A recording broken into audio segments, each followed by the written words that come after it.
there was 3 reasons. One is it was enough money that based on my expenses, I would never have to work again. So it was like, okay, yeah, I can make more money.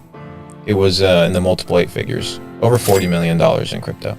And I was like, okay, like maybe it goes to 60, maybe it goes to 70 Bitcoin each, but like, is it going to actually exponentially change my life? But if this shit crashes, right, it's going to hurt. So at this point, it's not a multiples game, it's a preservation game. And I did not want to repeat the cycle of 2017, but like that shit fucking hurt. That shit hurt. In 2017, I became a millionaire on paper and lost it. And I was like, okay, like shit, I don't want to do this again. So in 2018, made my money with crypto, became a millionaire again, right? And then eventually I was like, I gotta just multiply, but then I have to preserve, which is the motto and the premise of Capital Club, to create, multiply, and preserve wealth. Because in every facet, the ideology and the processing has to change of how you think about information. But the markets are completely tied to the policy of the Fed, right? So when the Fed decides to print money or they decide to buy assets, that's when the market pumps. And when they say, hey, we're no longer buying assets, the market dumps. And you need to correlate the people that work at the Fed.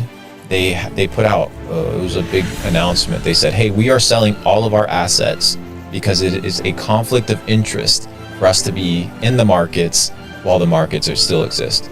Within 30 days, that was the top. I sold when they put out that announcement. Yeah. It only made sense.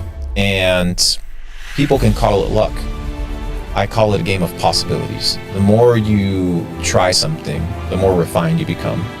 And the more refined you become, the better you become. I could have easily been in a situation where somebody could have told me about Bitcoin. I remember telling a buddy, multi-millionaire stock trader, 2017, buy Bitcoin, buy Bitcoin, buy Bitcoin, get into crypto, no, it's a scam, it's a Ponzi. No, I'm gonna trade my penny stocks, I'm gonna do my own thing. And he ended up buying the top in 2021. You know what I mean? So everybody eventually will capitulate into crypto because it is an asset class that will exist. And we go into a digital world, you need digital money.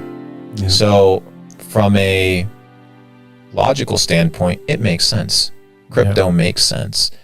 And what we need to understand is that there's ebbs and flows of the market, there's demand, and at the end of the day, there's also saturation. At some point, there is no more money for it to like continue going. And I saw that with crypto. Maybe I got lucky selling at 55,000, but does it really matter? That's true. Also,